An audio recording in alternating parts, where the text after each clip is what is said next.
anything up. All right, cool.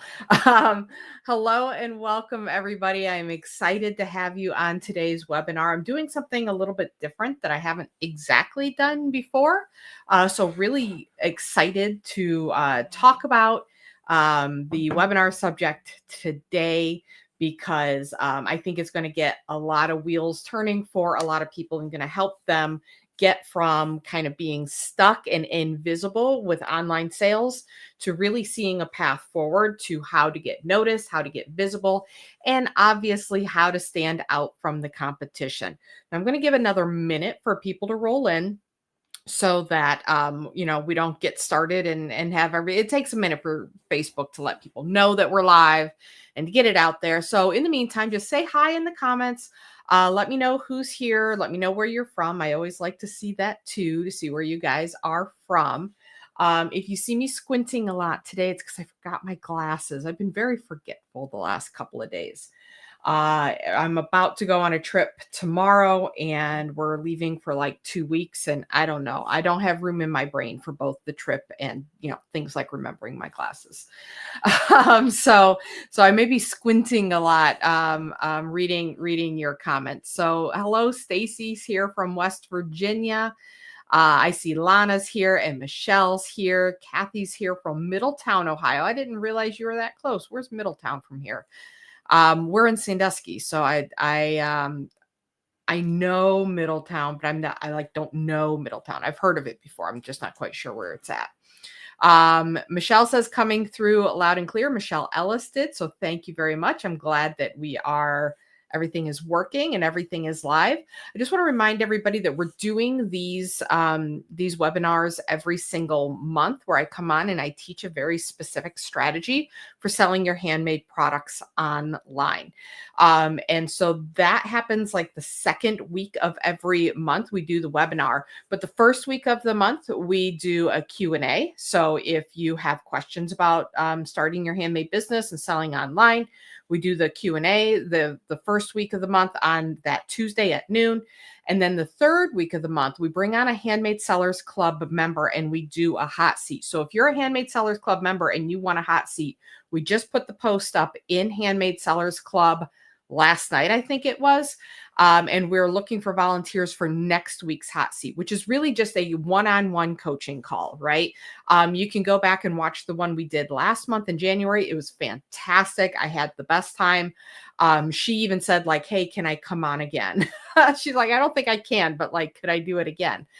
So we're looking for somebody new that could come on and wants one-on-one coaching. I don't even sell one-on-one coaching at this time. When I did, I was charging $250 an hour. So this is a 1-hour coaching session, $250 worth for free. So that is going to be next week. Now, today for today's webinar, we are going to be talking about how to stand out in a crowded market. I just want to remind people that I'm going to be mentioning things that are in Handmade Sellers Club. I'll say, hey, check this out. I go further into this in Handmade Sellers Club. That is the monthly membership that I host. Again, it's called Handmade Sellers Club, where we give you the Super Seller System, which is my Facebook sales strategy system. You get a community of people to help you. We do weekly live calls there doing Q&A and helping people, solve their problems with selling online, give them new ideas. We do challenges in that group. We have the website bootcamp. We have the pricing masterclass. Everything you need to get your business off the ground and actually start making sales online is in Handmade Sellers Club. So I'm going to drop a link for that. You can join Handmade Sellers Club for 2 weeks for only $7. So you can take the 2-week trial, come in, check it out, see if it's a good match for you. If you sell a handmade product, if you have a product that you are making and you want to be able to sell it online, Handmade Sellers Club is the most comprehensive program that I have found for helping you do that, as well as the most cost effective. It's only $27 a month after you take that 2-week trial. Easy peasy lemon squeezy. There's no long-term commitment. When you sign up for the monthly option, there's no long-term commitment to that. and you can cancel anytime if it's not right for you. But we've had people that have been in Handmade Sellers Club for years and years and years because they like the constant encouragement, the new ideas, keeping them on track, helping them learn new strategies. As the online landscape changes, we ebb and flow with that, and we keep up with the changes, and we look at new strategies. I actually have yesterday we had Amy. Amy's in the comments right now. Amy Parker came on and shared some new strategies, which were fantastic. But we had another member a week or so ago bring up something that she's doing that I'm like, oh my gosh, this is going in the training. This is so good. We're going to do a workshop all about it. So we're always making sure that it's updated, new information to help you guys stay in line with the changes that are happening on Facebook. All right.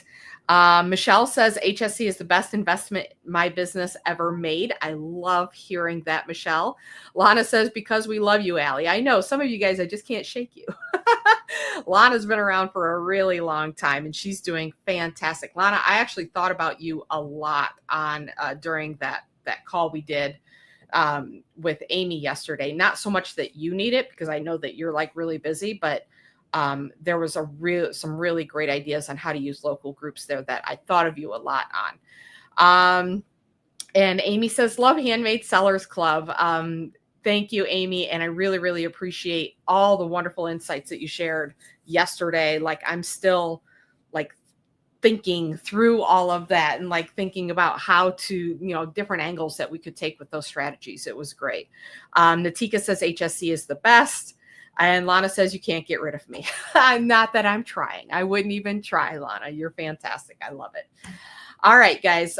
So we've got a bunch of people on. Let's just jump right into it. Oh, I'm going to drop the link. No, I did drop the link.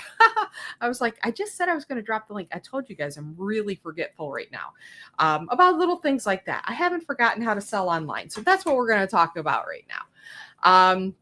Let's pull up the presentation for today. Now I want to see if there's another way that I can set this up. Every time I try to set it up a different way, it doesn't let me do it. And I don't know. What do you guys think? You want the presentation full screen like this or with me in the corner? I'm never quite sure. I could go either way. I would love to hear your feedback. If you like seeing me while I'm talking, or if you just want to hear me and not see me. We'll start off with this. If you guys want me to switch back to my video, I will. Okay. How to set yourself apart from the competition. So I hear a lot from people who say, hey, look, I'm in a market that's just absolutely saturated. Raise your hand in the comments if you think you're in a saturated market. You're in a market where there's just so many competitors and so much going on. Okay, everyone wants to see me. All right, cool. I can do that. That you're in a market that there's so many competitors, so many people are making the same product that you're making, and you're not quite sure how to stand out and how to set yourself apart. Dawn says, yes, jewelry is saturated. Dawn, I agree with you. And I'm so glad that you're here on this particular recording, because I'm using jewelry as an example throughout this training, just because it's one of those really common oversaturated markets. But I hear this about soap. I hear this about crochet. I hear this about things like tumblers. I hear this about like sublimation, resin art. Even things like 3D printing are going to quickly become oversaturated as more and more people jump into those markets. So yes, there are a lot of oversaturated markets out there. There's a lot of different home decor is another one of those signs, things like that. So what do you do when you're in a quote unquote oversaturated market and you still want to be able to make sales and to sell online? This is a real challenge, because if you look like everybody else, if your product is like everybody else's, then you are not going to get the sales, right? Because, customers know what else is out there. And if what you have is no different than anybody else and no different than stores they could go into and purchase from, then they're not going to purchase from you. The way you sell online is to capture attention. And it's really hard to capture attention if your product is boring. Let's just cut to the chase. If your product is not interesting, if it's not standing out, it's very, very difficult to sell online. So let's talk about set yourself apart. The three things, the three reasons why you want to set yourself apart. Number one, you want to attract your perfect customer. When you take the actions that we're going to talk about in this presentation, you're going to attract the ideal customer to you. Now, there's a misconception online that, you want to have a little bit of everything to attract a little bit of everybody, right? And I talk about this a lot in Handmade Sellers Club because it's so, so very important. And I call it, creating a unique product focus, that your perfect customer understands exactly who you are and what you offer and knows that your page is for them, that your products is for them. So by being very mindful and deliberately setting yourself apart from your competition, you're going to attract the perfect customer. You're not going to attract everybody else's customer. You're going to attract your perfect customer. And when you do that and it matches up real nice, like that's when the magic happens and that's when sales happen. When you set yourself apart, you're actually going to be able to catch attention, right? And you'll catch the attention of your ideal customer. But how many of you have been scrolling through Facebook and you just scroll right by stuff that is just mundane and boring and uninteresting? Now, think about something that you're really, really passionate about. I talk a lot about, I kind of joke about it, but I really do. I'm passionate about goldfish. I just think goldfish are gorgeous. They're beautiful. They're absolutely fantastic. And when I'm scrolling through Facebook and a goldfish pops up on the screen, it makes me stop. It catches my attention and I stop and I'll watch the video. I'll look at the pictures. I'll expand the pictures so I can see them even closer because I think goldfish are beautiful and I just absolutely love them. If I want to go on a trip to Costa Rica, any post in my news feed that's about Costa Rica is going to capture my attention because that is something that I'm interested in. So when you really take the time to pick a unique product focus and set yourself apart from your competition, you're not only going to attract your perfect customer, but they're going to see every post. I don't want to say every post, but they're going to notice the post that you're making from your page and lean in and say, oh my gosh, I absolutely love that. I have to have that because we have matched the interest of that ideal customer. And all of this is to say that this makes sales easier. When you set yourself apart, when you have a unique product focus, when you have a clear audience that you are trying to attract, and when the products that you have are such a perfect match with that audience that they just cannot help themselves but to lean in and say, oh my gosh, that's awesome. They're practically going to beg to buy from you, right? They are going to lean in and say, you know what? I love what you do. Do you have this for sale? And this is a question I get all the time because I've talked many times about how you don't really need to have a website to make sales online. And people don't quite understand that. They're like, if there's not a website for them to click to, how do I make the sales? When you get this part right and people are leaning in, they'll message you. They'll message you, they'll comment. They will not make it, they will make it known that they're interested and that they're ready to buy. I love this. And we talked about this on the call yesterday, the Handmade Sellers Club weekly call.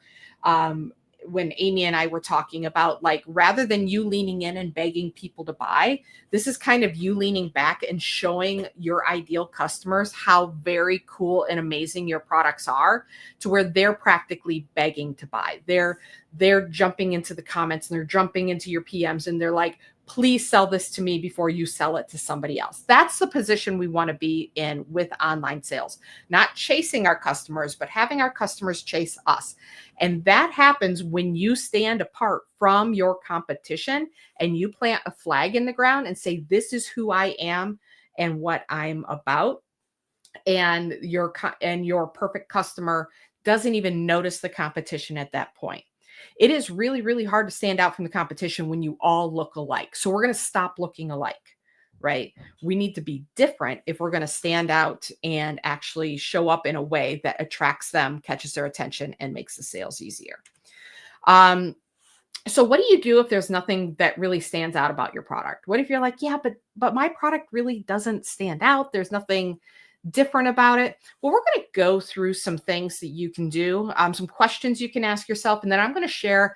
I made a post earlier that I was going to share 18 different niches, different themes and ideas for standing out. I actually have 20. And we're going to go through those like as quickly as we can, but I'm going to give examples along the way. So, what do you do if you're, but I want to back up a little bit and really think about go deeper with this question. So, what do you do if there's nothing that really stands out about your product? Then you've got to find something, right? You may need to reinvent your product a little bit. You may need to rethink what it is that you're creating. Because if you're coming into the marketplace online and saying, well, there's not really anything that stands up out about me, so I guess it just is what it is, then you've already lost, right? You've already given away kind of the most important how do I want to say it? You've already neglected the most important part of your business with online sales, and that is standing out. So if you're looking at your product and say it doesn't really stand out, I don't want you to say, well, how do I make this work anyhow? It's like saying, how do I have a boring product and make people want and be interested in my boring product? Now, there's ways around that. You can have a great personality. You can have great, there are definitely people out there selling boring products that are creating relationships, have great personalities, etc. But it is an uphill climb. It is more difficult to sell a boring product. It is more difficult to sell a like everybody else product, right? Like everybody's jumping on the bandwagon. We're all selling the same product. It's going to be difficult for each and every one of those people to make sales because they look like everybody else. So you've got to ask yourself, like, do I want online sales to be easy or difficult? I want you to tell me in the comments, do you want it to be easier or harder to sell your products? Do you want to make more money or less money? Do you want more sales or less sales? Do you want it to be easier or harder? That's really the choice that we're coming down to. And if you ignore this part, and I have people say, yeah, but you don't understand. This is what I sell.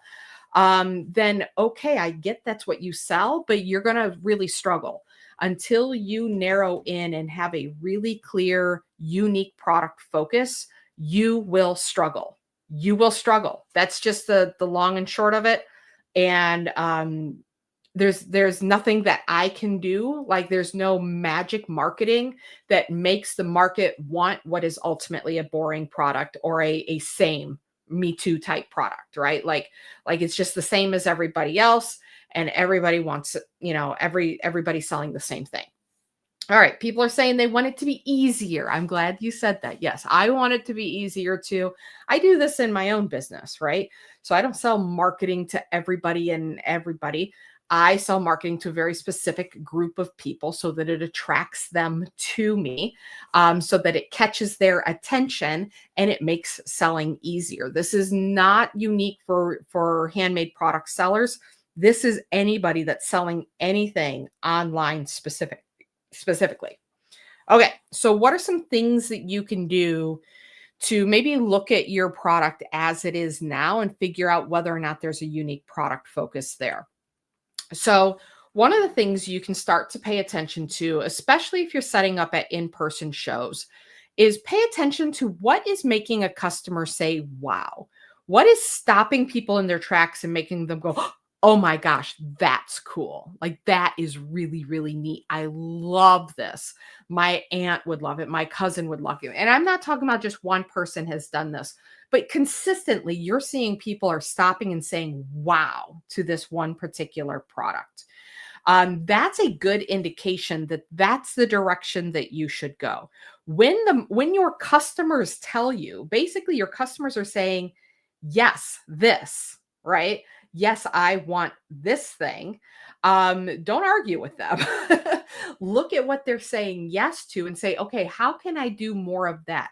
How can I make that my unique product focus. So if you're selling 5 different types of items at a show, but people are gravitating towards one and they're making the most comments and they're paying the most money and it's profitable for you and they're excited about the product, that's a good indication that that's a good direction to look at. So it doesn't always mean absolute yes, but it's a good direction to look at for your unique product focus online. So if they're saying wow in person, what we want them to do online is when you post a product to your Facebook page, you want them to say wow then too, because that catches attention. That helps you stand apart. So if you're selling jewelry and you're not getting wows for your jewelry, again, it's going to be difficult to catch people's attention and make sales. You want those wows. You want those, "Oh, that's gorgeous. That's amazing. I love that. I've never seen anything like that before. That's perfect colors. Those are that's exactly my style. That is exactly me." Right? That's the attention that we want to grab. And so paying attention to that online or offline in person is really important, but also pay attention to it online. Hey, anytime I post this sort of thing, this is what people are reacting to the most. That's a good indication to where you should be narrowing and just making your entire business about that one thing. Now, I know everybody says, yeah, but I have all of this product that I sell at in person shows. Don't I have to put it all on my Facebook page? You do not have to put it all on your Facebook page. Your Facebook page can have a specific theme outside what it is you're doing at the shows. So your Facebook page can, I talk about it as like bait. You're taking the best of the best thing that you have and offering it online and building an online business around a product versus setting up at a show and being there for casual shoppers who are meandering by. It's very two different selling techniques, and you got to be aware of that. Online sales is not craft show online. It is not the same environment at all. Okay, so we're looking for the wow item.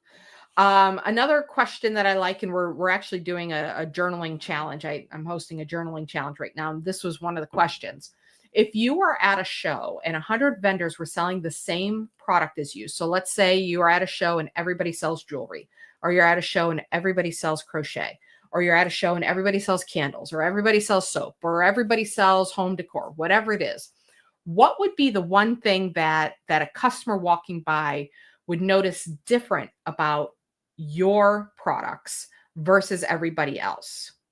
They'd be, oh, that's different. That's X, and make them want to buy from you versus everybody else. Now, you're going to be tempted to say, great customer service. My booth is going to look fantastic, right? My brand colors. That's the default. Let's just assume everybody has great customer service. Their booth looks great. Like everybody is showing up their best. What about your product is different than everybody else's? What makes you different from everybody else? And it's really good to sit with that and think about like, okay, everybody else does X, but I do Y. And then consider whether or not that's actually valuable to the customer. So I did this once with a soap maker. We kind of went through this exercise. And he was like, I don't remember what kind of oil it was, but it was some kind of mundane oil. Let's call it like soybean oil. It wasn't soybean oil, but it was something like that. He's like, well, I use soybean oil to make my soaps. And I'm like, is that important to the customer? Is that something that customer says, yes, I want a soap with soybean oil? And he's like, I don't know.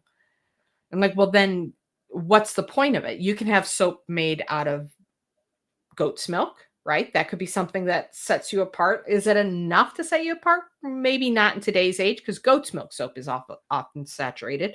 It could be made out of donkey's milk or camel's milk.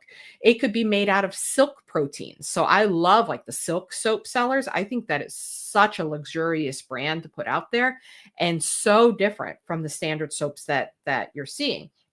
And you may say, well, I've seen people sell silk soap before. Yeah, but has the customer. It's not as prevalent as something like a goat's milk soap or just a handmade cold press soap, right? So you want to think of things that actually matter to the customer. You know, the idea of bathing with silk has a very different connotation than bathing with soybean oil. So it's got to be something that matters to them. and sets you apart from the rest of the market. So this is a writer downer. Like these are questions you should be writing down and asking yourself and meditating on. I do something called thinking time where I put, the question at the top of the page, and I just kind of sit there and free flow answers, to try to get at maybe what I'm not seeing on the surface and get my brain to work a little bit deeper to find those things that set me apart. In this case, to find those things that set you apart from what everybody else is doing. Another great question is like, why should they buy from you instead of Walmart? You know, Walmart sells soap, Walmart sells jewelry, Dollar Tree sells soap, Dollar Tree sells jewelry. Dollar Tree and Walmart both sell home decor. What is it about what you have to offer that is different, unique, special than Walmart or Dollar Tree? Because I guarantee you that your prices are higher, right? Your prices are higher than Walmart and the Dollar Tree. Why? Because it's handmade, right? It's not, mass produced stuff. So you've got to not just be like, okay, it's handmade. It's got to be what is actually better about it. What is unique about it? What is different about it? I see a lot of people, especially in home decor, that they do, Easter time is just very traditional bunnies and Christmas is very traditional Santa Claus. And I'm like, bunnies and Santa Claus and those times of the year are everywhere. What do you have that's not everywhere? What do you have that's not everywhere? That's one of the reasons why we really went after rabbit toys for our handmade product business, because you couldn't find rabbit toys anywhere. You couldn't find them at Walmart. And you could not find them even at like a PetSmart or a Petco or anything like that. You couldn't find them in those places. So people constantly told us, oh, if you want to be, if you want to sell pet toys, you should sell dog toys. Everybody has dogs. I said, yeah, but dog toys are everywhere, right? If you're going to do dog toys, you have to do something very different, like snuffle mats and snuffle logs. We have an HSC member that sells snuffle mats and snuffle logs. And for us, I don't see that kind of stuff really at the local pet store. I have to buy it online from individual sellers, and I have. So how is what you have different than what they can just buy at Walmart or at the Dollar Tree? Is there something special you could do that few others are doing? Is there a technique that you can use that few others are doing? Are there materials you can use that nobody else is using? And when I say nobody, I'm not saying nobody, but that it's in the minority of what most people are doing in that space. Are there themes that you could go after? And we're going to talk about themes here in a minute, that nobody else is going after. What is something you can do that is very, very different? I'm going to talk more about this when we go through the 20 different theme ideas, because this is where I think that handmade sellers can really shine. And this is one of the easiest ways for you to stand out from somebody else, is just taking the same old and doing it especially for a group of people. Okay. That other people are not en masse going after that group of people. And we'll talk about that more in a minute. I got more I want to say about it. Unique and one of a kind don't count. You can't say my products are so different because every single one of them is unique. That's kind of like a pardon the French, but no shit, Sherlock. Like, yes, obviously you have unique and one of a kind items, but so does every other handmade seller out there. So you got to not just stand out from Walmart, but you got to stand out from all the other handmade sellers. And if it's not a product that I enjoy, then I don't care that it's unique or one of a kind. If it looks not that different from what Walmart has, but like the way you put the beads on the product is a little bit different, I don't know that I care, right? Because it's fundamentally the same. It's fundamentally the same sort of kind of boring product that everybody else has. So these are kind of unique, one of a kind, and handmade. All three of them, I would say, are kind of weasel words of like, yeah, I'm me, I'm unique, I'm a precious flower. And everything I do is unique, and it's part of me, and it's one of a kind, and it's handmade, and that's why you should value it. And more often than not, the market does not respond in that way. It's usually something else about your piece, whatever it is that you're selling. It's something else about the product that is drawing their attention. And then bonus points that it is one of a kind, or that it's handmade, or that it's not like anything that anybody else is doing. Right. If you say that your products are unique, try to define what unique means. What makes it unique? And that's going to help you kind of really verbalize, that 100 vendors, the 100 vendors exercise. If you say, well, I set up if I set up at a show and there's 100 other jewelry vendors there, well, my stuff is unique. Okay, unique how? Really go into it, because that's the thing. When you can really define what it is that makes you unique, that's what's going to help you stand out from the marketplace. If it's just unique because it just came up from your imagination and you never saw anybody make that pattern of beads before, it's not enough. We've got to be more specific. Use Etsy, Pinterest, and Google Images to research ideas. Look at your competitors, see what some other people are doing. I'm not saying copy, but I'm saying be inspired. Be inspired by what other people are doing to find your own path and your own way to set yourself apart. If you copy them, then it ends up everybody selling the same stuff again, right? But you can be inspired by them to create your own spin on what makes you stand apart, just like they do. I want you to pay attention. Go on Etsy and notice the things that make you say, wow, that make you stop and want to know more, and that make you say, well, that's really blowing my mind. That's interesting. That caught my attention. When you do that practice, especially on Etsy, that's going to help you start to recognize what is special and different. Rather than seeing all the jewelry sellers and saying, see, everybody else is selling jewelry, I can just throw my pieces in there in the mix and I'll sell jewelry too. That's not going to get you a lot of sales. But if you use Etsy as a way to just say, all right, what is attracting me? What is catching my attention? Because a part of this is putting yourself in your product. It's, if you notice that you're always, let's say, again, use jewelry as the theme here. If you're going in and looking at jewelry and you're like, man, all the beachy ones, those are the ones that are attracting me. That's starting to tell you that that's your style, and your style should be reflected in your pieces. What makes your product unique and set apart is a big part of what makes you unique and sets you apart, right? It's a big reason why, or it's a big part of who you are. So look for things that speak to your soul and bring your unique, I'm using the word unique, but bring your unique viewpoint of the world to that. And again, we're going to talk about that more in themes, which we're going to cover here. Excuse me. That we're going to cover here. Michelle says, I'm the only sea glass jewelry maker at every show I've ever done. So sea glass is it, right? So you're not necessarily, you're in a category of one now. Not that nobody else does sea glass jewelry, they do, but instead of just being a jewelry maker, you're a sea glass jewelry maker. The category just got narrowed, and as long as that's an important distinction for the customer, where they're like, ooh, I love sea glass, which I know people do. There are Facebook groups about sea glass. There are people that collect sea glass, or people that go on specific trips just to collect certain kinds of sea glass. That's what I would consider a viable niche. Obviously, you've got to know your market and test it and all of that. But that's a category then that you're not competing with other jewelry makers head to head. You're making a product that a specific group of people absolutely love. Right. And the general public will buy sea glass as well, but there is definitely a group of people that are just passionate about sea glass. And that's actually going to kind of fall into one of the themes that we're going to talk about here.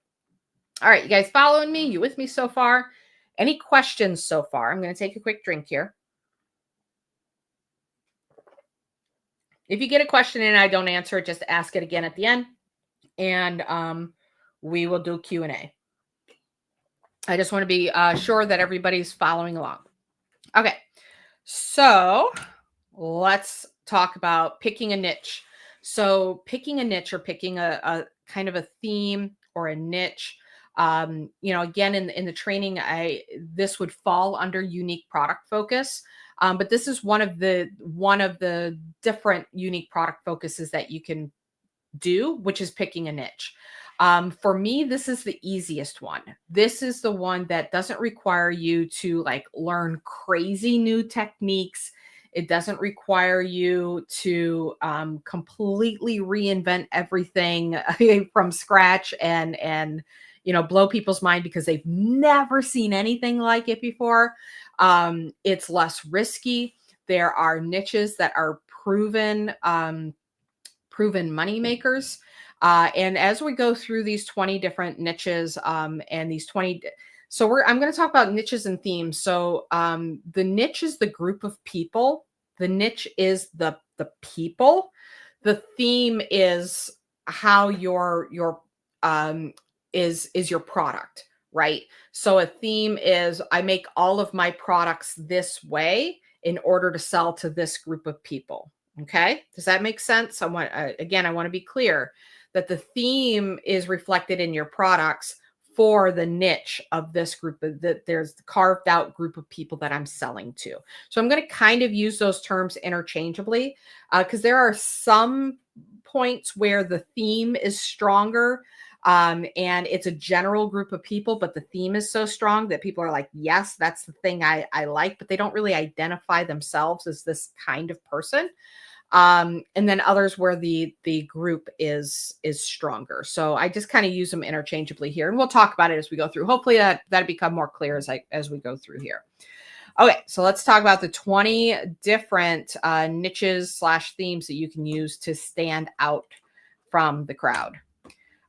Number one, this is where I'm going to have to like increase my screen so that I can see appropriately because I'm a blind woman and I forgot my glasses today. All right, make this bigger so I can see it. Okay. So this is a great, again, I'm using jewelry as an example here. I'm also going to give you examples of other types of products if and when I do have other, that we've had Handmade Sellers Club members actually use these different niches and themes.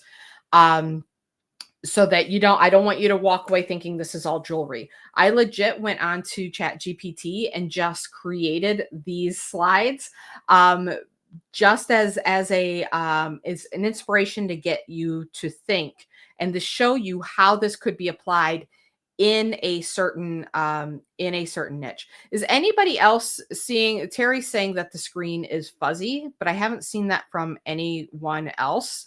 I am going to have this list available as a document, and I'll be passing that out afterwards. I'll make a post, say anybody who wants the document, let me know. But just in the meantime, I'll read a lot of this if you can't read it, Terry. But I will send out a document as well. Okay, so in this case, the celestial astrology themed jewelry. So astrology lovers, spiritual seekers, moon gazers.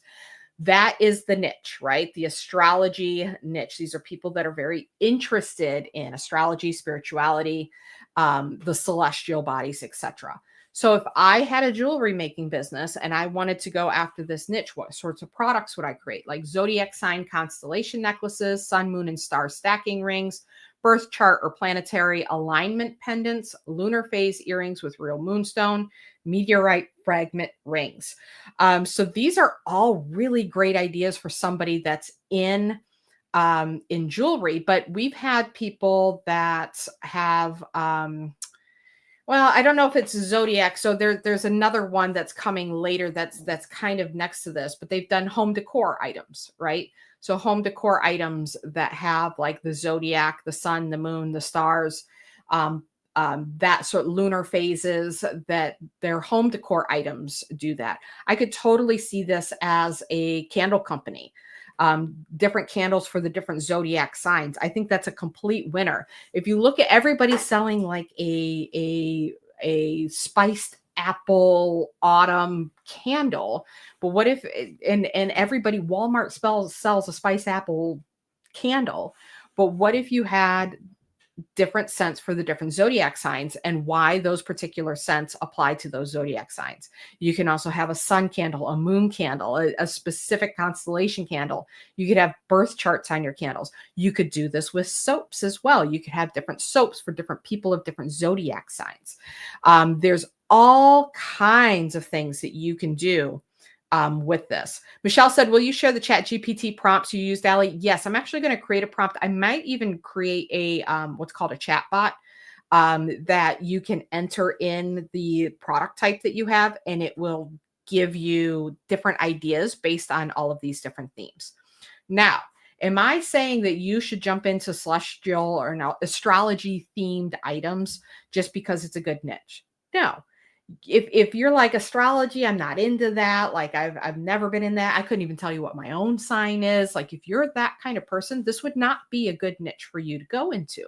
But if you are that kind of person and you also happen to sell a product that is in a saturated market that's not standing out very well, this is a great way to combine those two things and say, okay, so I can take this love of astrology that I have over here, this hobby, this interest of mine, and combine it with my product, and I can sell it to this niche group of people who are really all about this, right? So you could have if you're in crochet, you could be crocheting the different zodiac. You could crochet a Capricorn, right? I'm a Capricorn, so it's like a goat mermaid sort of thing, like crochet a Capricorn. The sun, the moon, the stars, all of that stuff. You would make the product based on that.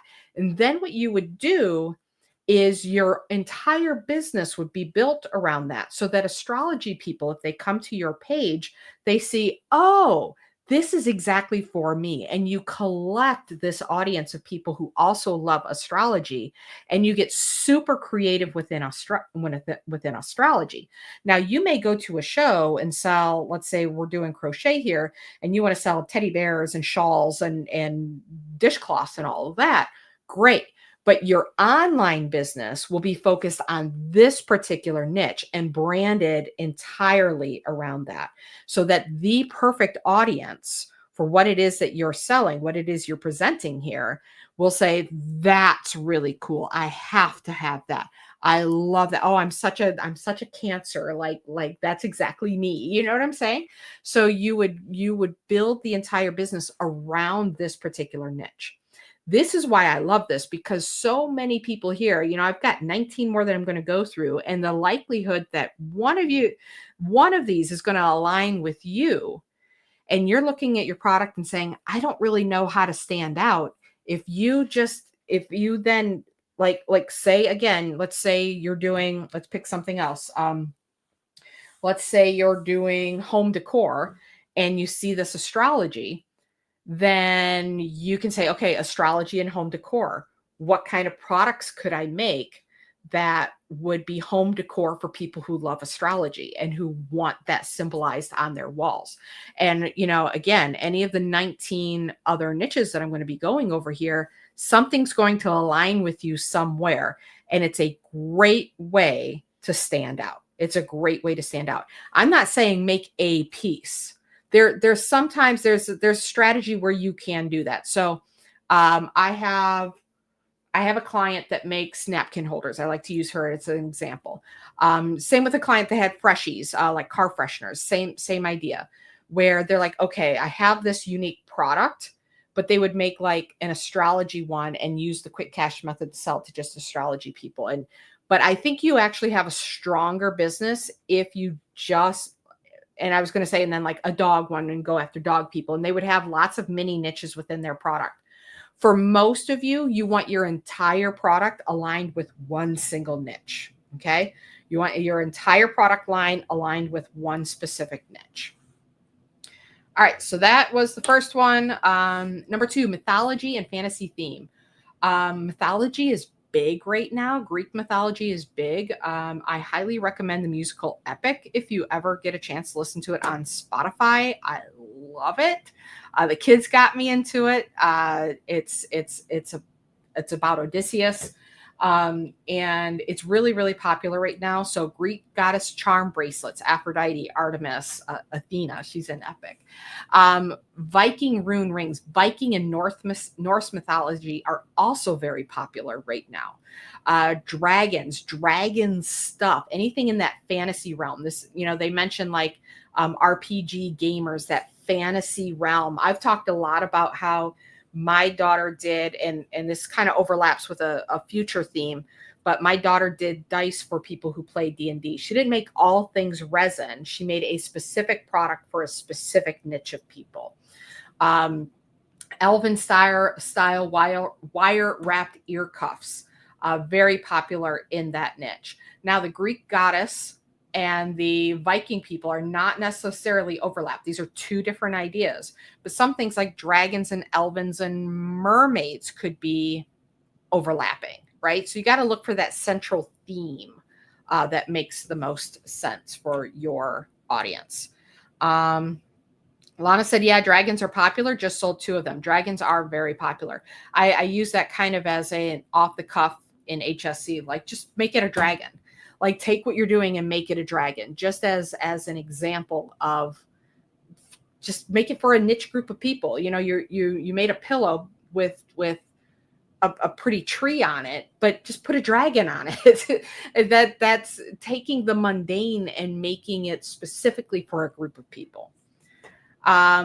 Nature and botanical. This is a little bit looser. A lot of people are not as, it's a little bit harder to put your finger on it. This is where I would say this is more of a theme than a niche. The group of people are a little bit more loosely connected with each other. It's a little bit more nebulous, but you could theme, let's say, jewelry to being nature inspired. We have real pressed flower resin earrings, wood rings with tree bark inlays, leaf shaped metal pendants, crystal moss terrarium lockets, dandelion seed wish necklaces.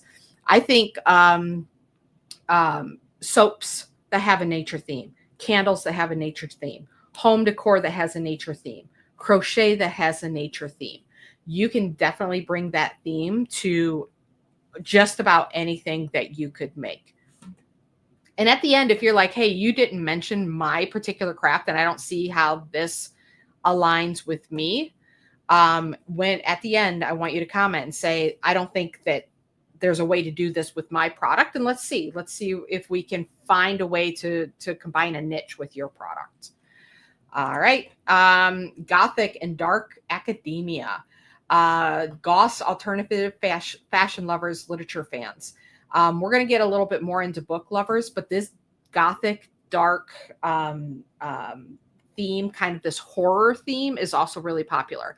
I just did a Facebook page review for somebody the other day that she had ornaments, and she had like these dark Christmas ornaments, and she had quite a few of them, to where I was like, I think that's your unique product focus right there, is like Christmas for the goths, Christmas for those who like horror and who like dark things and vampires. Like, how do we combine vampires and Christmas? How do we combine, zombies and Christmas? How do we combine, the coffins? And I like the like Victorian lace chokers, skeleton key earrings. How do we bring in bones? My kid loves anything with bones, right? It's kind of that dark Gothic, that theme. Blood red garnet vampire rings. That is a fantastic niche to go after, because they're not going to Walmart and finding themselves represented in candles or in soap or in jewelry or in home decor or in pillows or in towels or in whatever it is, right? They're not seeing themselves represented. So if this is you and you have kind of a mundane, everyday kind of product, combine the two, make something really special and different that makes people say, oh my gosh, the right people, your exact audience. And when it's an interest of yours and that's what you're posting about, like, they're going to be so interested in everything that you post about, because they're like, yes, that's me too. That's me too. All right. Space and sci-fi. We have glow in the dark galaxy pendants, Saturn and planet orbit stacking rings, cyberpunk inspired neon acrylic earrings, Star Wars inspired lightsaber charm necklaces, tiny spaceship studs. Just to be clear, we want to make sure that we are not breaking any copyright here, inspired by. common sci-fi tropes and space imagery. There's definitely groups of people that are into those kinds of movies, into those kinds of books. So sci-fi, I would say that's a niche. Space is a bit more of a theme. That's kind of the theme of your product, is that spaciness. They're a little bit more nebulous and a little bit more loosey-goosey than, I consider it a strong niche if you can like find many Facebook groups where they're there passionately talking about what they love.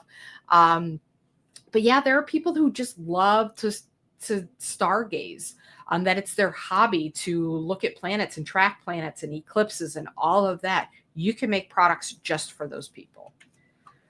Witchy and pagan themed jewelry. So I kind of mentioned this with the astrology side. I have a client that does home decor pieces, but she also branched into actually making witch paraphernalia, like things that they would use in order to practice their beliefs. So she was able to take something that was kind of broad in general, but I could see it in her products. I'm like, you kind of go with these themes sometimes, like with the lunar phases and the sun, and it feels like you're going that direction. She goes, yeah, I absolutely love that stuff. I'm obsessed with that stuff 24/7. I'm like, then why not just make products for those people? And so that's been really big for her. There's a lot that you could do here. I've had several clients in different niches take this route. But again, soap, jewelry, candles, home decor, crocheted items. It could be wreaths, right? Like just door wreaths. It could be tumblers, tumblers specifically for these witchy people and different types of products like that. All right. I know this isn't really in the same vein. This is a theme I don't have on here. But in the same vein is any kind of like religious or spirituality sort of practice. So, like Christian themed items, we've definitely had people come through with like Christian themed home decor. We've also had, we have a member right now that sells Freemason paraphernalia. That's a very specific niche. And even like within Christianity, we've had people that were like specifically Catholic, making Catholic themed products for Catholics. Because again, they're not walking into Walmart and finding Catholic themed items that resonate with them. Steampunk and industrial themed jewelry. So cosplayers, retro futuristic fans, alternative fashion lovers, gear and cog earrings, vintage keyhole lockets, brass and copper wire wrapped rings, tiny watch movement pendants. I had a member years and years ago that her entire business was steampunk jewelry. And she was able to charge more than pretty much everybody else. And she sold more than pretty much everybody else, even at the shows. She loved that steampunk aesthetic, and everything she did was that steampunk aesthetic. So people who loved that aesthetic were definitely drawn to her, and she sold a lot of pieces for pretty good money. Her profit margins were crazy. But she had a very specific theme that she was going with her pieces, and people that were attracted to that theme bought the pieces. Ocean and mermaid themed jewelry. This is kind of where we were talking about the sea glass, right? Beach lovers, surfers, mermaid enthusiasts, real shell and pearl charm bracelets, wave pattern silver rings, sea glass necklaces in ocean hues, mermaid scale dangle earrings, sand dollar pendants with real beach sand. I really like kind of like the real beach sand sort of thing. I love this sea glass. But if you had an entire theme where it's an ocean animals. I just did a page review for somebody the other day that I was like, she was kind of going for like nature sort of stuff, but her pieces that were inspired by the sea were definitely the most interesting and the most wow. And if you have beach lovers and those who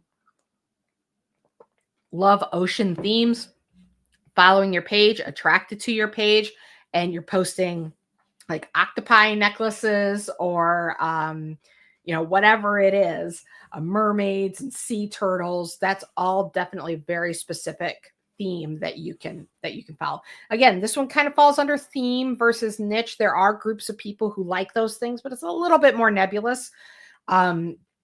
You could see like Sally at the doctor is wearing a mermaid necklace because she really likes that kind of stuff, but she wouldn't necessarily say, "Oh, I'm obsessed with the beach and ocean." Maybe she would or maybe she wouldn't, but it's a theme that people who like that aesthetic are attracted to. Cottagecore, fairy core themed jewelry. So cottagecore is really big right now. If you've not heard of cottagecore, this might not be the right niche for you. If you know what cottagecore is and you're super cottagecore yourself, this is a good direction to go. Mushrooms are big. I was on a call with all three of my kids yesterday. They're all three on my team. And I noticed that Willow and Sage both had moons on their shirts. Sage had moons and a skeleton because they kind of like that gothicness.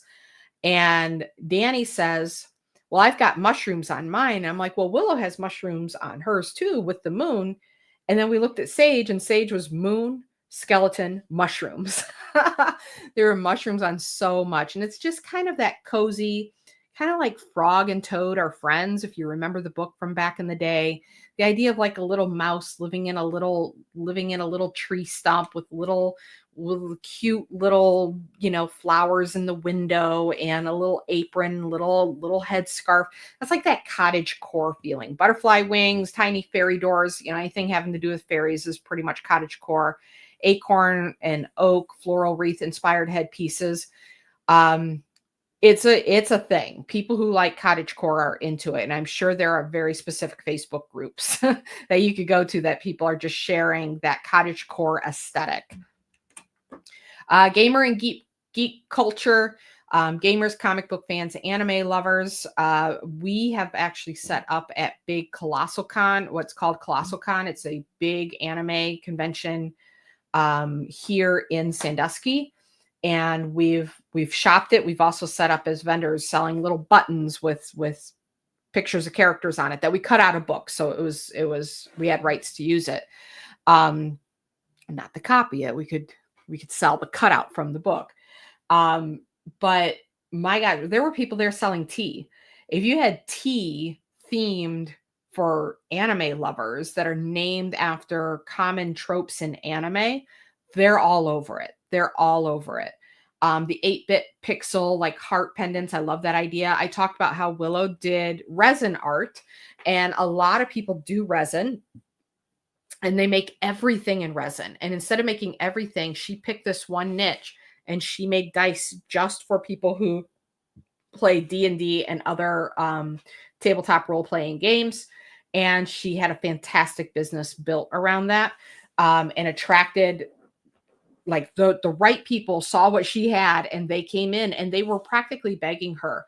She didn't sell for a long time. She built her audience while she was perfecting her product, and people were practically begging to buy from her.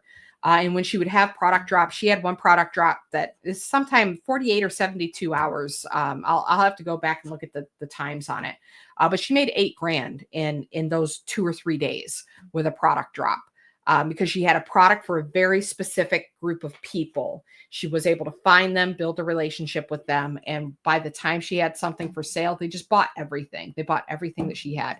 She even put items on auction, and she'd have sets of dice go over $200 for the sets of dice. Anime character, again, we don't want to break any kind of copyright. But there are definitely themes that you can use. Like with the dice, D&D doesn't own dice designs, so she could tap into the D&D market without actually having a copyrighted D&D logo on anything. Music, bohemian theme jewelry. I really kind of like the festival goer, free spirit, boho. We've had, again, people with jewelry. We've had people do crocheted clothing for this group of people and do really well. Those that kind of see themselves still as hippies, even if they're an older generation hippie. We've had people in the tie-dye world that kind of fit in with this aesthetic as well. So again, if this is something you identify with, definitely a great direction to go. Literary and bookworm themed jewelry, or just literary and bookworm theme. anything books are big. I don't know if you guys have heard of Book Talk, but Book Talk is basically people reviewing books on TikTok. It's kind of really brought back reading. The romance genre is definitely going pretty hot and heavy. I have a friend who is so far down in that hole. She made her own TikTok channel, and she just posted this morning that she booked her tickets to Tulsa to go to a book fair in Tulsa, like a book convention for these romance books. So doing the having products for this niche is great. It could be everywhere from modern books to, I saw a woman once and I actually ordered from her. She never became a member. I don't think she knew who I was. I don't remember how I found her, but when I found her, I'm like, oh my gosh, I love her products so much. And I know how we could blow it up. But I'm not like going to reach out to somebody and say, hey, buy my product and I'll make you successful. Like if she wants to come in, I'm happy to have her. But she sells chocolates that are based on classic books. So I bought the Sherlock Holmes, which was like a honey and Earl Grey tea chocolate bar. I also bought the Pride and Prejudice, which was like currants and something else.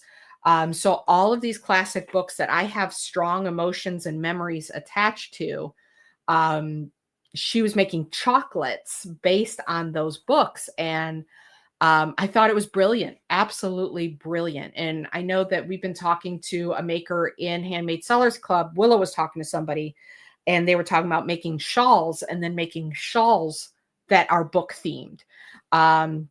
Sarah says, so can you use the book titles? For classic books, yes, because they're in the public domain. Something like Harry Potter, no, but you can use colors. And you got, I'm not a lawyer, nor do I play one on TV. I'm not a copyright expert, like stay away from Disney, but there are colors you can use that make people think. Harry Potter is a good example of that, where you're not really using anything copyrighted by them, but you're using similar colors to what they're using. And I would double check to make sure. Some people have claimed that they can copyright colors, but or color combinations, but that's really hard to prove and put a finger down on. So you want to just kind of, especially the big guys, you want to be careful. There are some genres that are really, really happy.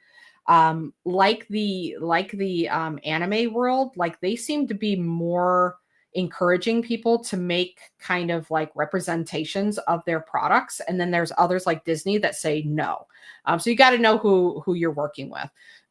But the classic books, anything in the public domain, is you perfectly fine to use titles on. Everything else, do your research and make sure. But it can just be book lovers. I had somebody I talked to years ago. I did a one-on-one coaching call with, who made business card holders that look like little bookshelves. There was like a little plant and there was books on it. And she said she's got librarians and teachers and just people who love books just were going nuts over these little business card holders that she had created. So it doesn't have to be literal this book. It can be book themed. It can be book aesthetic. Adventure, Wanderlust theme, compass and map pendant, mountain silhouette, Wanderlust engraved charm bracelets, airplane, hot air balloon, sand-filled vial necklaces from real beaches. I think all of that stuff is fantastic if you're in jewelry. Again, this can be applied to soap, candles, crochet. Like there's so many different ways that you can apply this. We've had somebody that came to the mastermind retreat who was doing bracelets, beaded bracelets based on places she had traveled to and like the kind of the color palettes, and she could incorporate the story of the place she traveled to and was inspired by with the bracelet itself. I just did a Facebook page review the other day that she was doing kind of like personalized like ornaments and that sort of thing, but she had these maps of like all the state parks in Ohio or all the all the national parks in the country, and you could put your pin where you've been. And then she had for ornaments, she had like different national parks as ornaments. And I'm like, I love that. I would lean into that kind of adventure, travel, wanderlust kind of theme. And she and her husband like to go to these parks. So I was like, yes, like when you go to the parks, talk about it. And your followers who are into that same sort of thing are going to love, again, that aesthetic.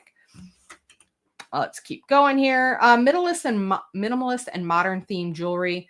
Again, this kind of minimalist, modern, very sleek design. This is going to be a theme. This is probably the most loosey goosey out of all of them. But it's really kind of a style and a theme that you're bringing to your pieces that the right people are going to be attracted to and come in. Again, instead of having kind of a little bit of everything, your product is kind of this really sleek minimalist design. Pet and animal themes. I love these. I love these specifically for like very specific dog breeds. We've had people do dog breed shadow boxes that you represent the different dog breeds in shadow boxes, and people buy them as gifts. I talked earlier about the napkin holders. She makes products for specific dog breeds. But instead of just so this first one on here, ChatGPT, is like a paw print charm necklace. People will buy the paw print, but go further than the paw print and represent their actual animal. Like I love goldfish. I have it's over there. I have a tumbler that has goldfish all over it. This is what I think, Lana, you said you're more nature. I think of you as more like animal themed because you do so many animals. I know it's nature. There's a little bit of crossover there. But there's animals and then there's pets, and people are passionate about their pets. So if you can make things that represent their, custom portraits of dogs, we talked about that a little bit yesterday. Just your dog's breed on something. If you crocheted like little animals, we have a collection at home of amigurumi pieces from a girl that sets up at the Sandusky Farmers Market downtown. And she's got we've bought chickens from her. We have a little duck. And I have a possum because we love animals. And so every time she brings down a new animal, we're kind of looking to adopt a little. Lana says, don't get me started on crabs. I love that. Lana sells a lot of crabs. So I've got this little possum, and we're always looking for another little animal to adopt and bring into our home that we don't have to feed and take care of. So I really, really love that. I love the possum because, again, everybody has chickens. Who has possums? Fewer people have possums. I want a raccoon. If she brings a raccoon down there, I'm buying the raccoon.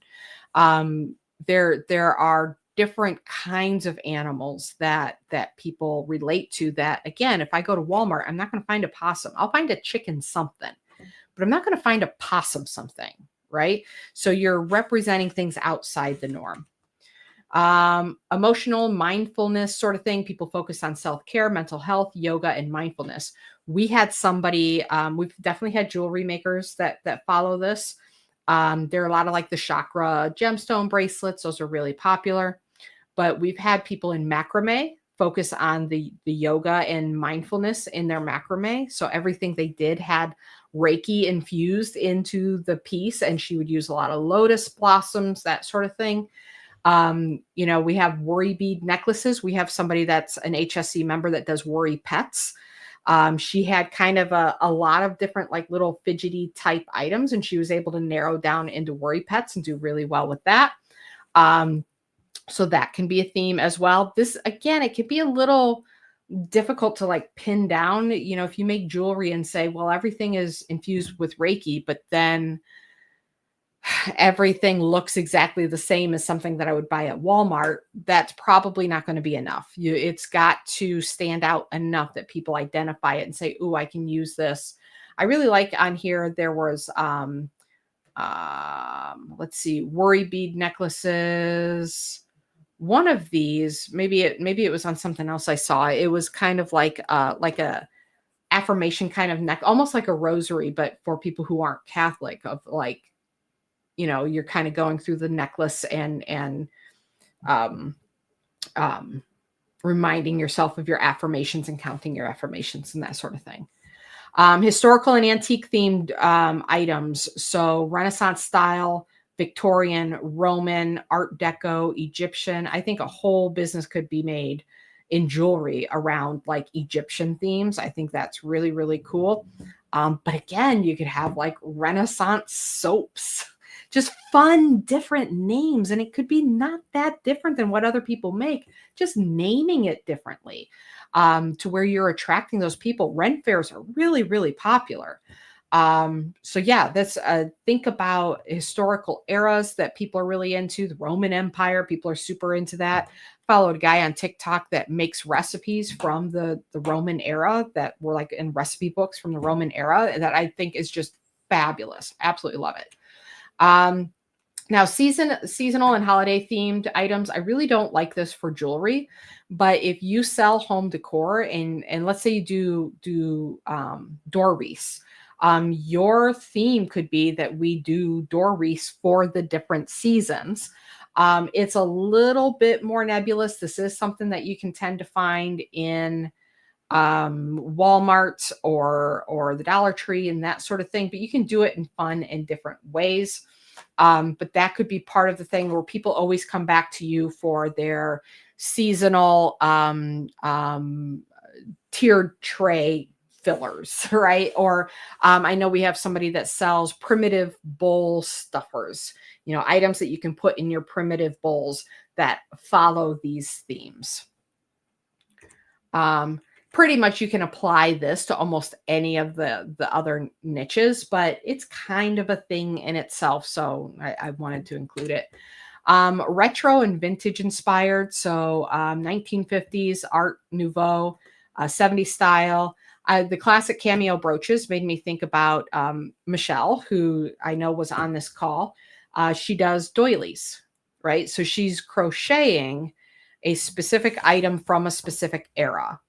So we kind of talked about like the Victorian age. It's Victorian coming into like the 1900s and that sort of thing. But she'll actually use patterns from that era to make her products. So finding vintage, retro themes that you want to emulate. Maybe you do 1980s jewelry with a modern twist. And finally, we already kind of talked about anime, but there's this whole kawaii theme and aesthetic where it's just cutesy little things. It's not cottagecore, but it's like wearing waffles as earrings. Like it's cutesy little things. Sushi themed is common. A lot of Japanese themes, a lot of cat inspired themes. Kawaii just means like small and cute. Different than cottagecore that feels like it's small and cute and from the forest. Kawaii is small and cute and kind of the everyday modern day. Again, if you know what kawaii is, you know exactly what I'm talking about. We've had people that made jewelry in kawaii styles before. Definitely very good with like the amigurumi crochet. Like our little chickens, I would almost consider them a kawaii style. Just small and cute, just small, cute little faces, right? Putting faces on mundane things, like just putting a face on like sunny side up eggs, like that's kind of kawaii. So just that cutesiness. Okay. So I'm trying to like run through this. I know we're at about an hour since I actually started the presentation. So I just want to jump in to what sets you apart. Amy says it's also known as cute core. Yes. Yeah. It's that kawaii. It's that cute little things. So I want you to tell me in the comments, what is it, whether it's one of these themes or niches that we just covered, or whether it's something completely different. Tell us in the comments what it is that sets you apart from everybody else. I'm also opening this up for questions. If you're like, yeah, Allie, you said candles and soaps and all of those things, but I do X and I don't understand how to apply that to that. The biggest thing I want to leave you with is whatever your product is, it can be retrofitted into a niche. That's super exciting for me. And you can get so creative within that niche. And when you attract those people to your page, they're going to like anything you do as long as it's under that umbrella. And so you can, we call this inch wide, mile deep, right? You're narrowing in your focus, but you're going super, super creative within that narrow focus. We did this with the rabbit toys, right? So we picked, it's a pet themed niche. We made toys specifically for rabbits. We didn't deviate out of that, no matter how many, I couldn't tell you how many people told us, you should really be selling dog toys. We heard it all the time. And I said, no, we are in our specific niche, but we're going to be creative within that niche. And so we attracted rabbit owners to us.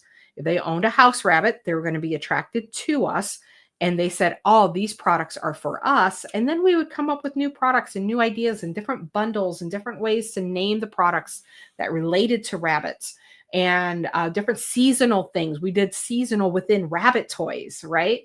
And they loved it. We had Christmas trees. We had Easter baskets. We had all the things that a rabbit could want. We would get inspiration from baby toys and from dog toys and bird toys and cat toys. But we kept it all within rabbits. So again, we were able to be super creative. We just had a specific market we were being creative for, and that made our sales come much, much easier. Okay. So Susan says hippie boho jewelry. Perfect. That's a specific niche. Those are very specific people that you can go after.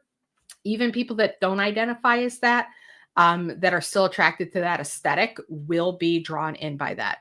Michelle says, I'm the doily lady. I think Michelle's a great example of, she was making a little bit of everything. And we had a conversation about that. And she's like, you know what? I really like making doilies. And I'm like, cool, just make doilies. And she does other little things like crowns and whatever, but they're all within that umbrella of that old timey crochet. And I just love that she uses the old patterns. She makes her own patterns too. But she uses these old vintage patterns. It's very, very, very cool. Diana says the size of my sun catchers sets me apart from other vendors, as well as the style of my ornamental panels. So Diana, one thing I would say for you is you are somebody who can have the product. So you have sun catchers. I don't think the size, the size is definitely going to give people a bit more of a wow. We wowed over again, as a team, we were scrolling through some HSC stuff and we're like, those are really cool. But you are an example of you can have multiple niches within the product sun catchers. So you can use the quick cash method to sell dragon sun catchers to dragon people and,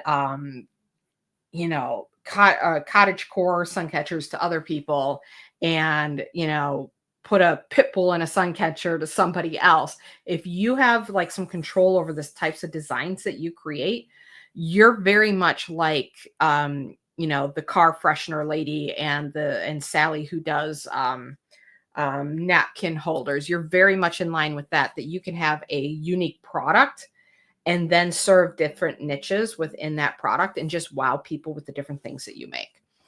Peggy says, I'm the bag lady. I don't think that's enough, Peggy. I think that a lot of people do bags. Bags is very oversaturated. So you need to find kind of the direction that you're going with the bags. You can narrow it some by just saying I do fun bags or I do leather bags or I do grocery bags, right? That's more specific. I'm not sure if there's like a niche. There could definitely be like a book bag, like bags for book lovers. You could also do the broad, product with the multiple niches underneath with bags, but you're going to have to be very, very, and there should still be a central kind of style or theme to the types of bags that you make. If you make an elegant leather bag and then a fun bag with a dragon on it, and then a reusable grocery bag, that's going to be a little too all over the place. You want to have a cohesive branding and a cohesive theme to your products. Jennifer says, I use kimono fabric and try to keep my items Japanese centric. I remember you using the kimono fabric, but now I'm trying to remember what you made with the kimono fabric.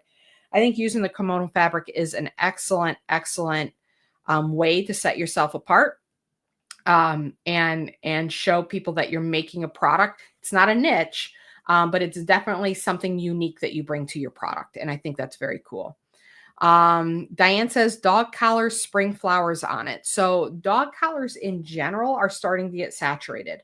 I know there's specifically somebody out there right now that's selling tutorials on how to start a dog collar business, and they're running ads. So that's going to start to fill up pretty quickly. And already there were a lot of people doing it. So again, you could kind of have that specific product and make niche products underneath of it, or you can make your dog collars out of a specific material that nobody else is using. Or you could just say like, I make dog collars that are for cute princessy primmy little dogs, right? Like pink and flowers and over the top, just like decoration for your dog, like beautiful like flower collars or something like that.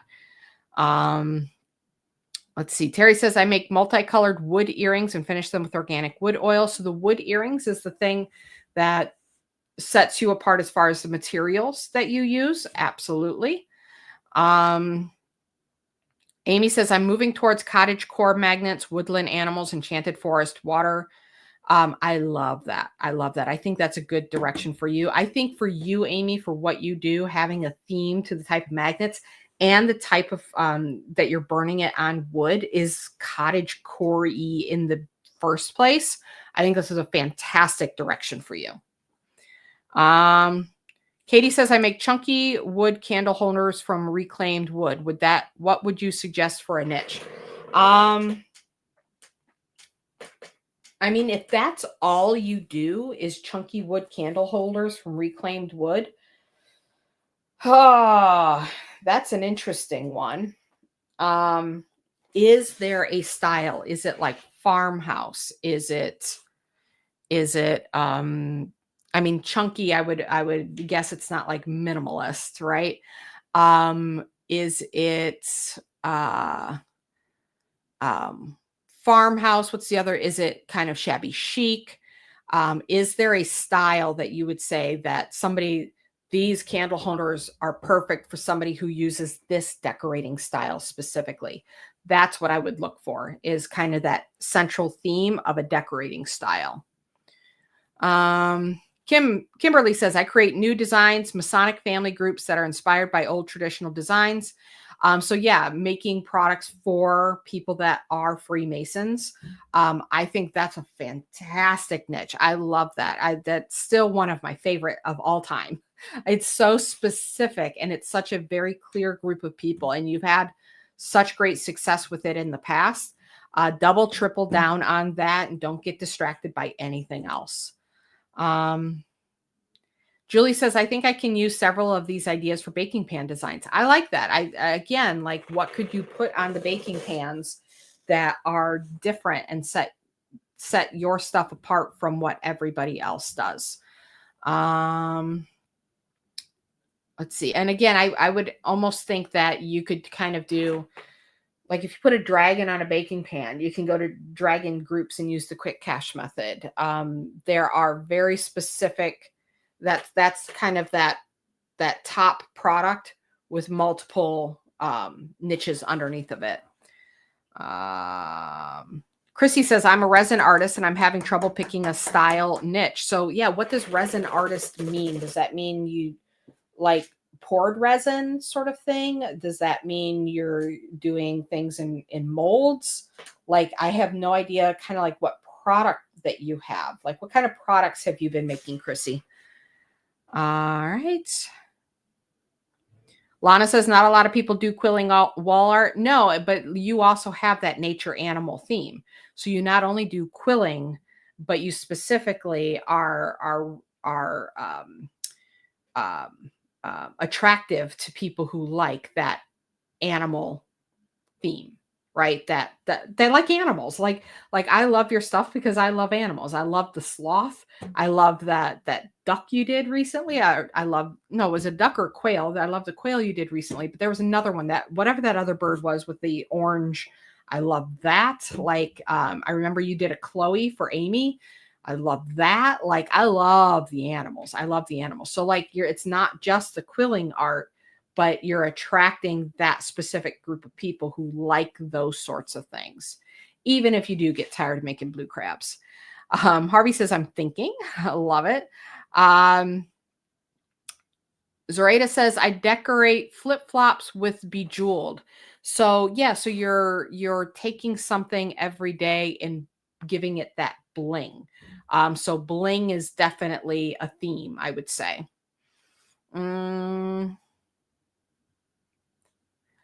Dawn says, "Is the thought that you should focus on one theme niche?" Ideally, yes. Now, I've already mentioned several times.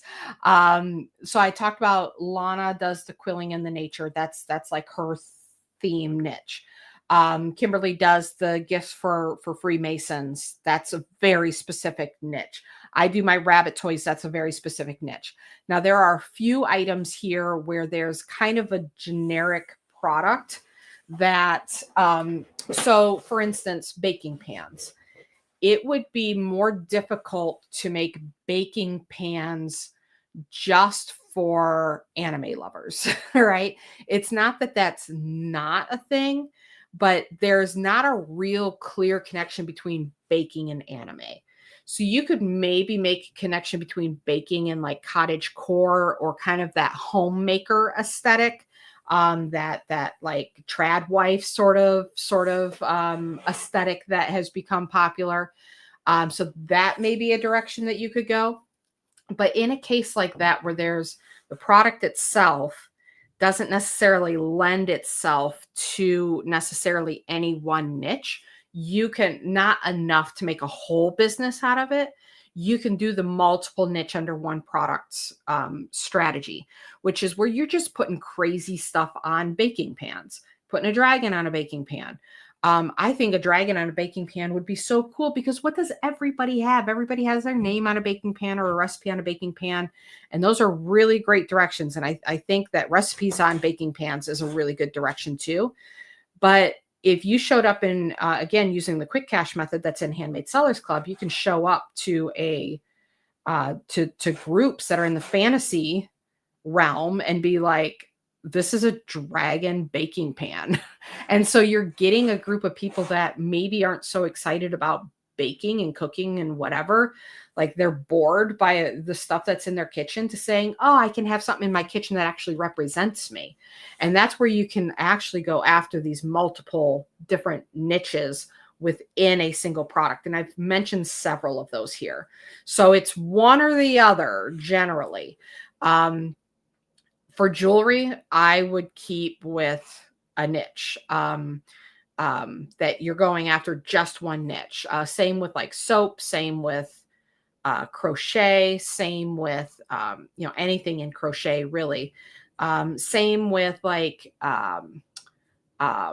candles, and just draw that group to you. But if you have a unique product to begin with, you can do so like car fresheners. Car fresheners just the people that are into cottage core. Maybe you might be able to get away with that, but you don't want to narrow your niche down so small that there's just not a lot of people there that are looking for that particular kind of product, or it's difficult to represent that niche in that product a whole lot. But you can go after specific niches within that. I know it's a little confusing. That's why I want people asking questions in the comments, because it's not a this isn't a one size fits all solution. We have a guy in the group that sells in Handmade Sellers Club that sells electrocuted cribbage boards, right? There's no formula for that. There's no formula to find that sort of thing, but he picked a niche, and then he's making a very unique product even within that niche. So he could do well without electrocuting it. And he also cuts it into shapes. So he could do well without doing those things, but he added extra levels of complexity on top of it to where he's just like nobody else. Nobody else has anything like what he's doing. He's like way crazy off and so it's really about like coming up with those ideas. And this is why Handmade Sellers Club is so valuable, is we give you that platform to say, hey, these are my ideas, and we can help you narrow it into one that's cohesive and makes sense for the marketplace. All right. Decoupage shell art. I'm really thinking on focusing on scripture, religious art, and photography, photographing, or some of my own artwork to be used with scriptures or inspirational words. Should I use Tukey Bloomer inspirational shell art? I mean, I think that if you're going to do decoupage shell art, you do need to have some sort of theme. And if you like that religious inspirational direction, then there's kind of a reason for that shell art. And I really like that because, you know, some things just, we live in an age where people are a bit more intentional. So they're not just buying things just because they're pretty, although some people are, but that tends to be more of an impulse. If it's also there as a reminder of their spirituality, as a reminder of scriptures, as a reminder of, you know, to pray or whatever it is, you're adding an extra level of functionality to that beautiful piece. As long as adding that part does not take away from the beauty of the piece, I think that's a fantastic direction to go. Harvey says, I'm thinking pet memorials. Do I use different groups like dogs, cats? Yeah. And so you can get really specific with the pet memorials. So I believe you're a Handmade Sellers Club member. Using the quick cash method, you could make an example pet memorial for a German Shepherd and use the quick cash method in German Shepherd groups. So that's almost like mini little micro niches within a niche, right? So you can go to those people specifically and show them like, hey, I have a product that's specifically for you. You know, everybody that has dogs has lost dogs or will lose dogs at some point in their life, or cats. So kind of filling in the blanks and not just saying your pet's picture here, but like most German Shepherds look alike. If you just post a picture of a German Shepherd pet memorial in a German Shepherd type group, then people will be like, that's me. That's my dog. That's what my dog looked like. I want something like that shows my dog. And you could say, hey, you could send me a custom picture, but it fills in the blank for them instead of it just being a blank, put your pet's picture here, or just kind of having a generic like Labrador retriever and hoping everybody sees their pet there. I was just listening to a guy, his name's Frank Kern. He's a brilliant marketer, not product based, not for handmade products, none of that, but brilliant information. He teaches marketing, right? Brilliant marketer. And back in the day, he used to sell dog training courses, and he had a different sales page for every single dog breed. He's like, how to train your Affenpinscher. If you have an Affenpinscher that's displaying these behaviors, this is how you train the Affenpinscher. And he would give them some kind of free report. And the free report was all about Affenpinschers, and every email was about Affenpinschers. And then he would sell them the course, which was more broad, generic dog, but all of the marketing was Affenpinschers. Because the truth is, while there are differences in dogs, most dog training is very, very similar. And then he'd do Afghan hounds, and then he'd do, what German Shepherds, Boxers, Pit Bulls. And so then when he ran the ad, and if I have a pit bull and it says, hey, if you own a pit bull and you're struggling with training your dog, read this. And I say, I own a pit bull and I'm struggling to, train my dog. Let me read that. So you can, create examples of each and every single breed. Start with popular ones. Start with things that are more common, like Affenpinscher may not be the place to start. But there are dog breeds, and like all the golden doodles, like the golden doodle people are nuts. They're absolutely nuts. You might even want to start there. I don't know. But there are certain breed owners that are absolutely crazy nuts over their breeds, but they don't go into Walmart and see golden doodle pictures or golden doodle art or dash hound, whatever. It's rare for them to find things that are in alignment with their interest. Castlin or Castian, I don't know, my eyes hurt, that's not an I. Castlin says, I make rustic box wall hangings. What does that mean? Rustic is definitely a style, but what is a box wall hanging? I don't think that's very clear.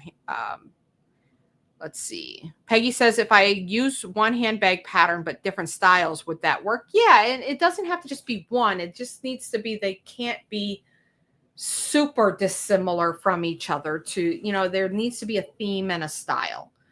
I don't think it needs to be just one, but, there's, if you're going elegant, go elegant. If you're going fun, go fun. If you're going reusable, recyclable, recycled stuff, do that, right? We had a member that sold bags that were made out of t-shirt designs, like used t-shirt designs. And I loved that. That was so much fun.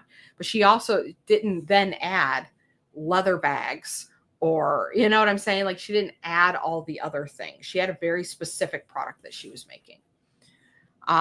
Lisa said, I originally thought I had to stop embroidering on towels, beanies, shirts, and just choose one. But after listening today, I'm thinking you're saying just choose one of the above shirts and then choose a niche like nautical. Is that correct? Yeah. So in something like this where you're embroidering, you could just go towels and then do mini niches under that.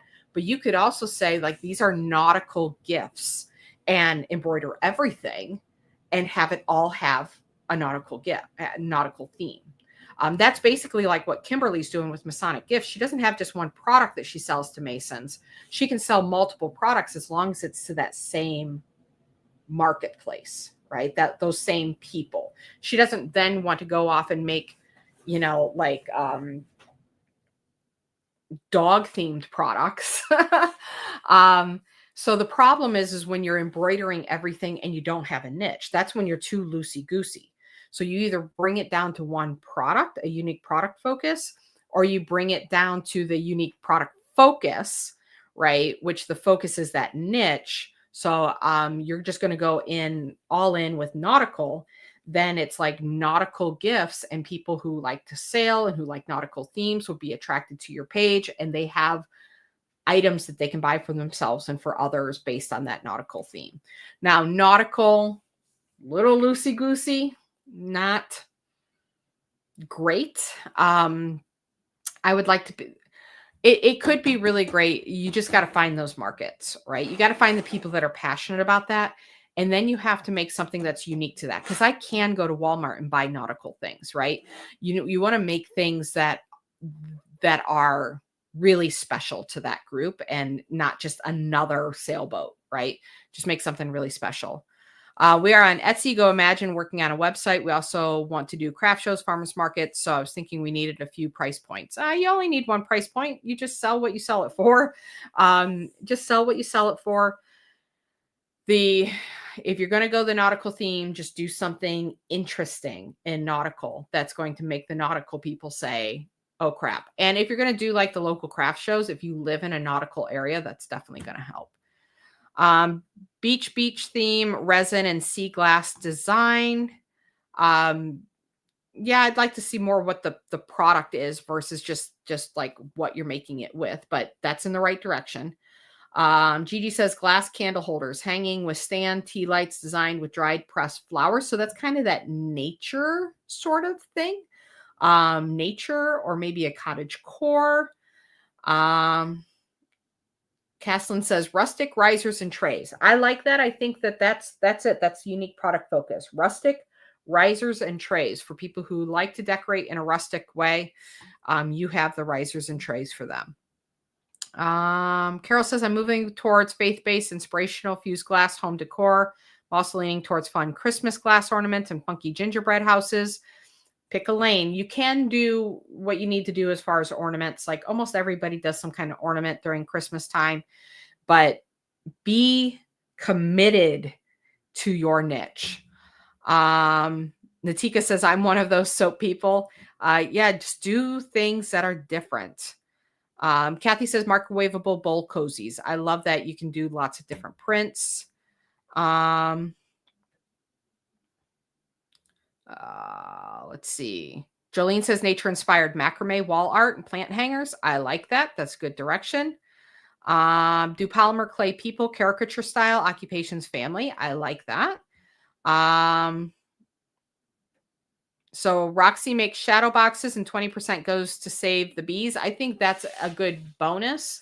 The shadow boxes themselves are the main thing that people are buying. And I'd love to see, kind of like I was talking about, shadow boxes that feature pets, right? That you specifically do pets and shadow boxes. That's a little bit more specific. Sarah says embroidery floss macrame.